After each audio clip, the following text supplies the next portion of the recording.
The Mirage III came out of French research into high-speed flight during the 1950s, combined with a new generation of higher-powered jet engines becoming available. Making a very long backstory a lot shorter, the French built a small delta-wing prototype called the Mirage I, which showed a lot of potential, and they followed it up with a slightly scaled-up design called the Mirage II. The Mirage II was cancelled midway through the design process so that it could be revamped for the new Snecma Atar engine and to incorporate some updated aerodynamic features. The new finished design was named the Mirage IIIA, and the first prototype flew in late 1956. This new jet was loaded with cutting-edge features for the time, including its highly swept delta wing, an area-ruled fuselage for lower transonic drag, an integrated rocket booster, movable inlet cones, and the new Cyrano air interception radar. Successive early prototypes of the Mirage III went on to set all kinds of records, including being the first Western European jet to break Mach 2 in level flight after hitting Mach 2.2 in October of 1958. The Mirage IIIC was the first regular production run version of the plane, which started entering service in the early 1960s. Just under 100 of the 3C were built before production shifted to upgraded models, with the C model serving as a frontline interceptor well into the mid-1980s. It also served as the basis for a good number of export models. Most notable was the CJ built for Israel, where it went on to rack up a pretty lopsided positive kill ratio in air combat during the 1960s and early 70s. In fact, the highest scoring supersonic jet ace of all time, Giora Epstein, got more than half of his kills flying the Mirage III. A small number of upgrade model Mirage IIIs are still flying for Pakistan to this day, and the plane has an impressive legacy of seeing active combat service across 6 decades, most recently flying combat sorties in 2019. What we're looking at in War Thunder is the Mirage IIIC, a French jet fighter in rank 7 with a battle rating of 10.0. This jet doesn't get any kind of ballistics computer, it doesn't have a radar warning receiver, and it doesn't get countermeasures. It does get the Cyrano 1 radar set. This is an I-band radar with surprisingly good range and really good target tracking above about 2,000 meters.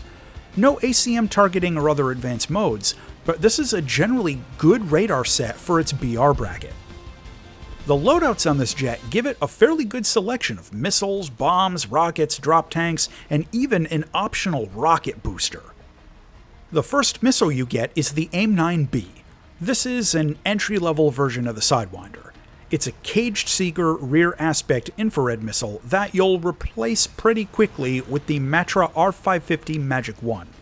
The Magic 1 is an uncaged seeker rear aspect infrared missile, but has 35 Gs of pull, good tracking, and is generally one of the best weapons available in this BR bracket.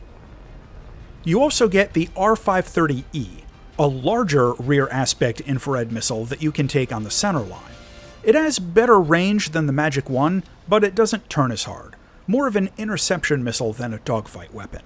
For semi-active radar missiles, your first weapon is the R511. This is objectively one of the worst semi-active radar missiles in the game, with limited range and only 12 Gs of pull. But the good news is you can upgrade it to the R530.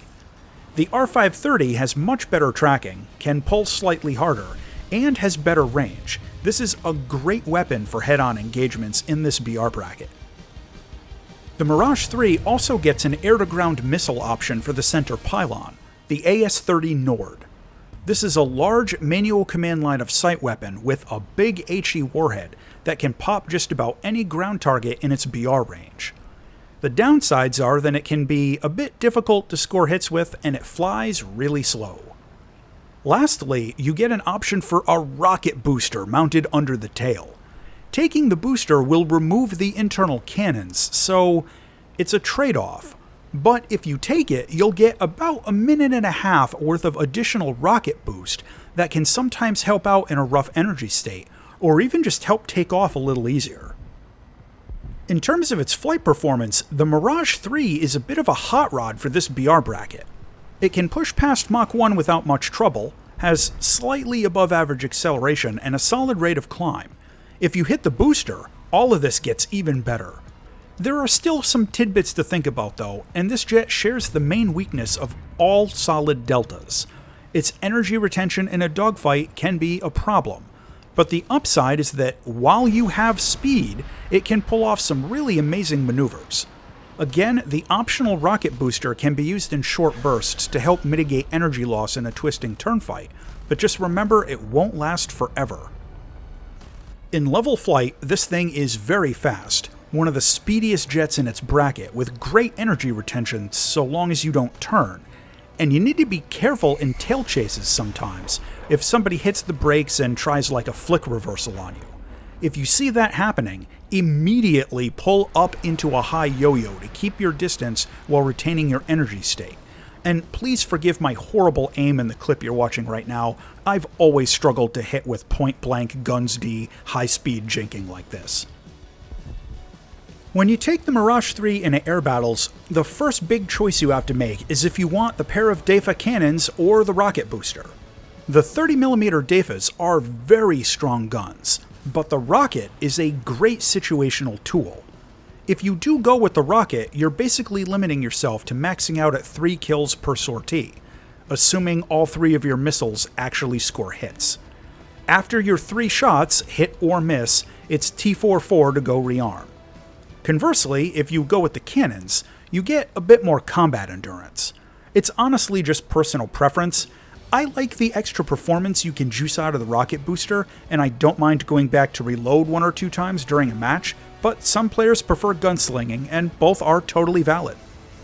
Regardless, I've had good luck using the Mirage III to go up for medium or high altitude interceptions right at the start of a match, taking a head-on shot with the semi-active radar missile, then looking for targets of opportunity to throw some heat seekers at. As of making this video, the radar scope will give you the WES indication for your locked target, which can help take safer missile shots. With the R530 specifically, you can shoot out at farther ranges, but I strongly suggest waiting until you're under 6 or 7 kilometers in a head-on shot against most opponents.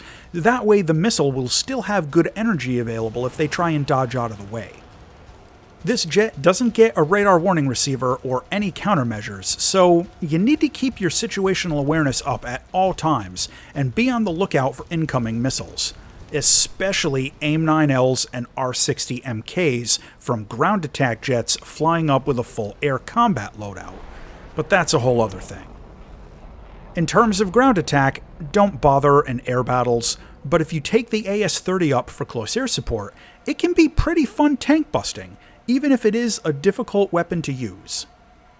Visually, the Mirage III is a great looking jet with a badass shape, clean lines, and a very well done 3D model. There are a few paint job options for it in the game, and my personal favorite is the white Diamond Jubilee skin. Overall, it's a good looking plane to have on the screen. Landing is gonna be an adjustment if you're coming up from the Super Mystere before it in the tech tree, and it tends to come in a bit faster than the earlier jets you've been flying. No landing flaps either, but it's got an air brake and a drag chute, so as long as you set down near the end of the runway, you'll be just fine. You can safely put the gear down a bit over 400 kilometers an hour. The cockpit on the Mirage is fairly typical for a jet fighter from this era. Reasonable visibility, good instrument placement, but the radar scope is a little lower than I usually prefer. Overall, it's an okay cockpit for VR, and I didn't have any real trouble. To close out on the Mirage IIIC. This jet has strong air-to-air missiles for its BR, a fairly good radar set, strong flight performance, and it's got a frickin' rocket booster! However, no radar warning receiver, no countermeasures, and taking the rocket will cost you the cannons. The final verdict on the Mirage IIIC is that as of making this video, this is one of the best fighters in the game at its BR. Once you finish unlocking the upgrades, this can easily become a primary grinder for a good chunk of the French air tree, and you'll have a lot of fun with it while you go. As always, thanks for watching, and if you enjoyed this video, check out this other one.